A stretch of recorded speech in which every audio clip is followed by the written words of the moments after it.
Welcome to the Tradie Wife Life podcast, brought to you by Tradies in Business, where we talk to tradie wives about their goals, their challenges, their hopes and dreams, and how their trade business can help with that. Welcome back, listeners. We have another episode of She Said, because I'm the boss, and He Said, because he's got an opinion that he likes to share.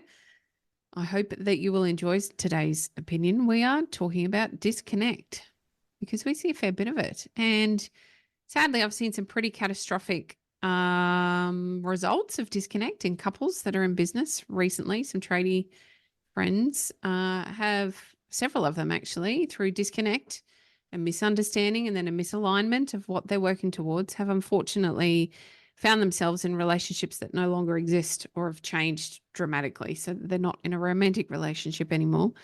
And so we wanted to take an opportunity today to maybe throw on the table one of those things we hear pretty frequently as business coaches in the trade space. And that is, yeah, well, if he just did this, we could get closer to that.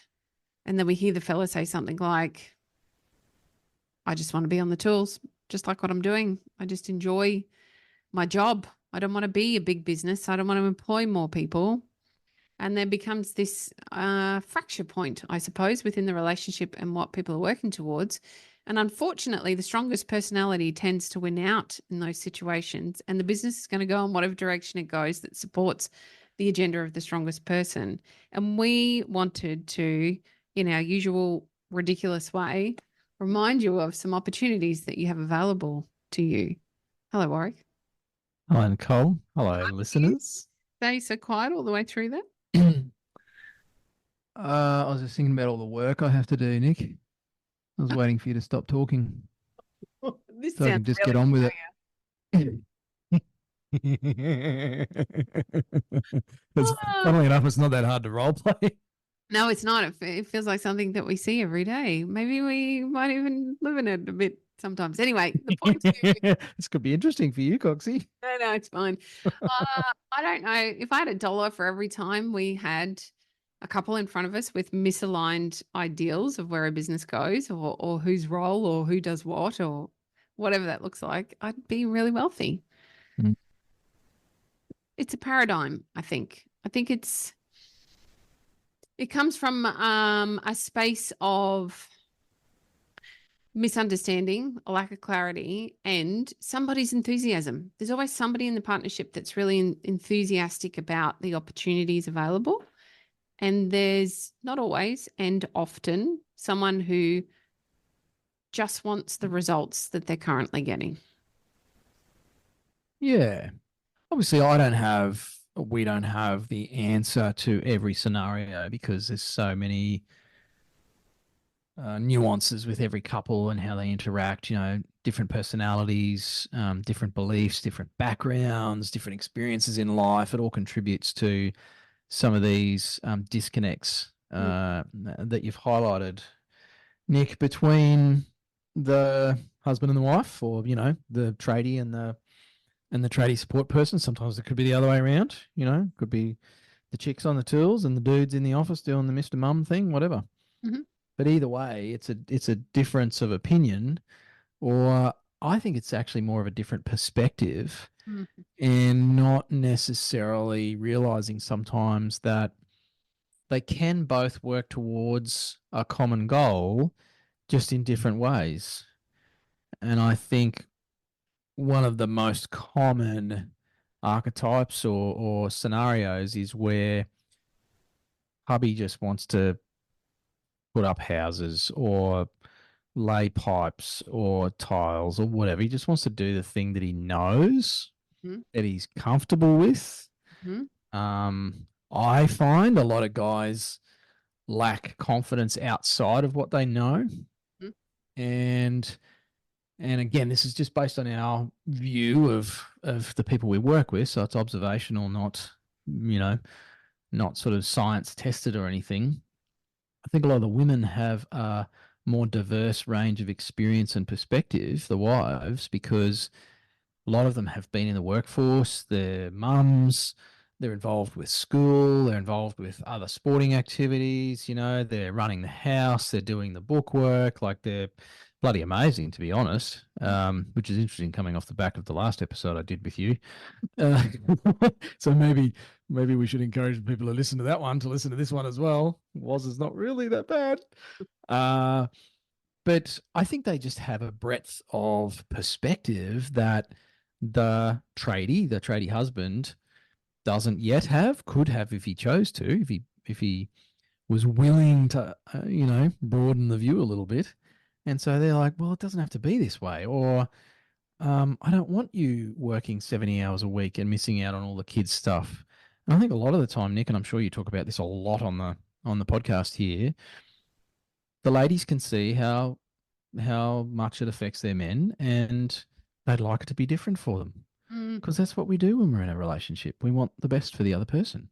I think there's quite a few issues at play here. One of them is generally, until we know better, the only thing in our wheelhouse to drive a better income is for our tradies to work harder.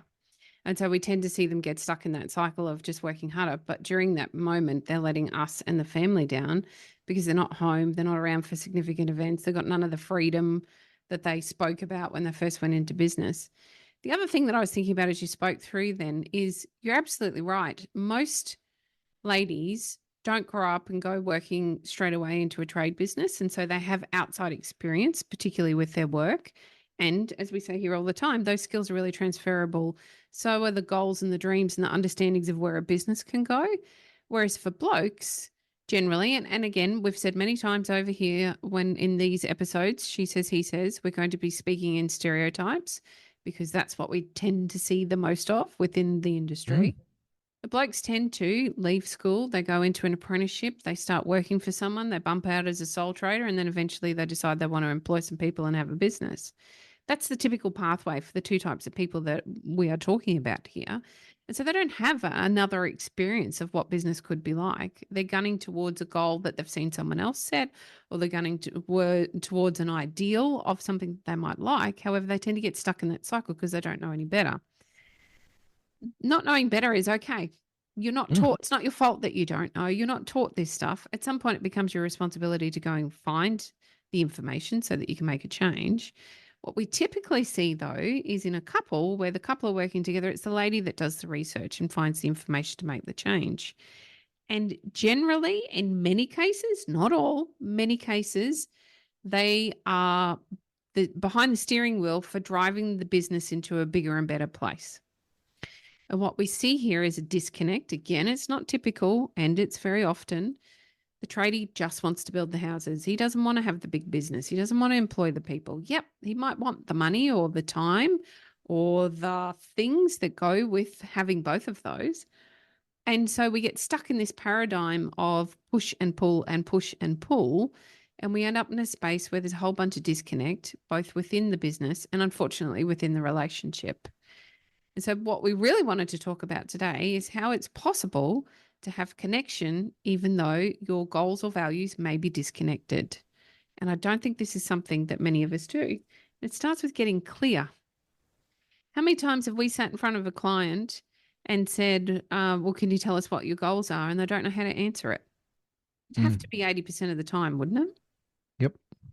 It's just, I don't think it's discussed. I think that's one of the big issues. It's not talked about. I think that's the first step here.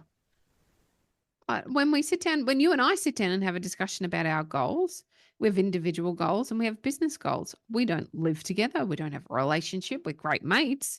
We've got a working relationship and that's our relationship. We don't have a romantic relationship. And yet we have two very different lives that we're able to bring together to create a business that supports both our goals. And I suggest that you can do that in any partnership, even when you're a husband and wife. But you have to have clarity about what you're both working towards. And sometimes it's not going to be the same. We have clients that we work with that don't have the same personal goals. And if you spend enough time working through on the goals and why those goals are important to you, there is always opportunity for commonality so that you're able to come together and work towards the commonality rather than the goal. Now, you may individually be working towards overseas travel and your partner may individually be working towards the latest and greatest four-wheel drivey thingy-dooby that I don't know a lot about, because that's what each of you individually want. But the commonality here is about how you spend your downtime. And when you're working towards having downtime, suddenly you've got a shared goal, even though you want to do different things with achieving that goal. And that's okay. I think of it like going out to dinner at a restaurant. You both order a different meal. You both have different drinks because you have individual preferences. But the shared goal is you want to go out and have a nice dinner together without the kids, have some peace and quiet, be served by a waiter or waitress.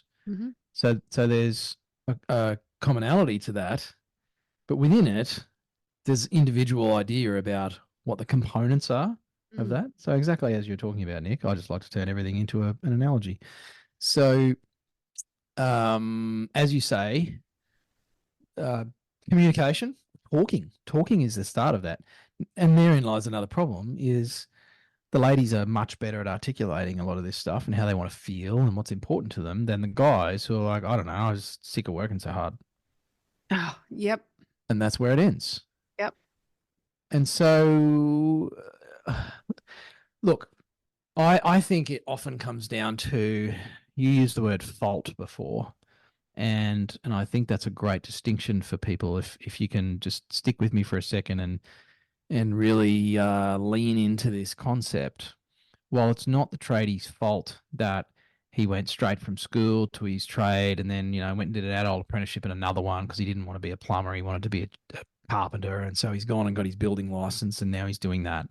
But all he knows is being on the tools and working on site. It's not necessarily his fault. And it's certainly not the tradie wife's fault that that's been his life. And you each have an individual responsibility to do something differently if you're not happy with your current results. So if you're disconnected and you don't have a common goal and you're not seeing eye to eye on what's going to happen, and old mate's just like, I don't know, I just got all this work to get through. Like, I don't even have the brain space to talk about this stuff, honey. Like, can we just get on with it? Like, I've got to get all these invoices out tonight. Otherwise, people aren't going to pay the bills and we won't even have food on the table. How can we even think about a holiday? Sorry if I'm triggering anybody. Then as the tradie wife, you have a responsibility to approach that differently if you're not satisfied with that result, rather than necessarily point the finger at said husband and say, well, he won't even talk to me about it. How am I supposed to get anywhere? It's like, well, maybe you need to find another way. Or you can just accept that that's your lot in life because he's going to keep blocking you and making, in inverted commas, you miserable. Likewise for the dude. And, I doubt there's many dudes that listen to this podcast. But for them to bitch and moan about the nagging wife and she's always on my back about this stuff, it's like, mate, have you ever thought about actually doing something different and responding to that, taking responsibility? I think there's a few ways that you can do something different here. And it starts with connection. And so if you haven't had a date night for a while, make a date night. Organise the family, the tribe, your mates, whoever, to come and take care of the kids. Head on out to dinner. There are sneaky ways you can have date nights. If you've got kids and you've got nobody to help you out, you can, I don't know, lock them in a room with a movie and some lollies and whatever the hell it takes so that you can have an hour or two sitting down and sharing a drink or just a cuppa and a chat on an afternoon. There are lots of ways that you can create that space. But in that space and the opportunity for connection can come a bigger conversation about goals. And then finding commonality. It's okay to push through a conversation and not take it personally. It's okay for you to be on a different page because there will still be a commonality that you can bring together and work on. And so when your goal and your partner's goals don't match, keep going with the conversation until you can find the commonality. Why? Why is it your motivation to buy the big fancy four-wheel drive thingy? And why is it your motivation to go on an overseas holiday? What are you actually looking for there? Keep asking why, get curious, and you'll eventually come to that point. Well, I just value my free time, and in my free time, I like to do this. Yes, now we've got the commonality and we can build a plan to find that goal that we're now both working towards. So while we've gone around it a few different ways and given you a few different opinions today, this is really all about finding a way to find commonality within your goals to avoid some of that disconnect that unfortunately, is a bit insidious and creeps in without you really realizing it if you're not paying attention. The first action step for you today is if you haven't had a date night in a while, it's time to book date night. That can look like whatever works for you. If you need some tips on how to do date night, let us know. We're pretty good at date night. We help all our clients do date night pretty regularly. And there is an opportunity for you just to get together and begin to have some of those conversations. And you might not get your answers in the first conversation. It might take a while. We've got lots of couples, Warwick, that we work with, and they don't always have the answers to those questions straight up. No, it can take some clunky, uncomfortable stuff at the start until you get better at how to have those conversations. They can feel a bit weird, but not having them is not going to get you better at them and not going to get you closer to that commonality. I think with that, Nick, the ultimate thing with that little example is maybe it ends up being, well, I don't care if we don't buy a fancy 4-wheel drive. What I really want to do is get away with you and the kids. And I love heading bush. And maybe that looks like, well, I don't have to go overseas. It's just I want to do something memorable. I want to do a bucket list thing. It's like, well, we've always talked about going to Western Australia. Why don't we hire a motorhome over there and spend a couple of weeks? Or, it can turn into something that we just didn't expect. The solution often doesn't look the way we thought it would. That's right. But it can work even better for both parties in that case. And it all starts with that conversation, which, as you say, Nick, do the date night. Wifey and I have them regularly. We've got a 5-month-old in the house. So there is not a lot of free time around our lives at the moment. We're both running businesses. There's breastfeeding, there's food up the walls, there's sleepless nights, and we still prioritize our date nights. They might be, 34 minutes because young bloke wakes up halfway through our hour that we'd allocated. But we keep it tight. We talk about the things that we really want to. We start by expressing ourselves, and it keeps things rolling along, and it keeps us aligned and keeps us connected. Maybe what we're really talking about today is connection. 100%. Thanks for listening.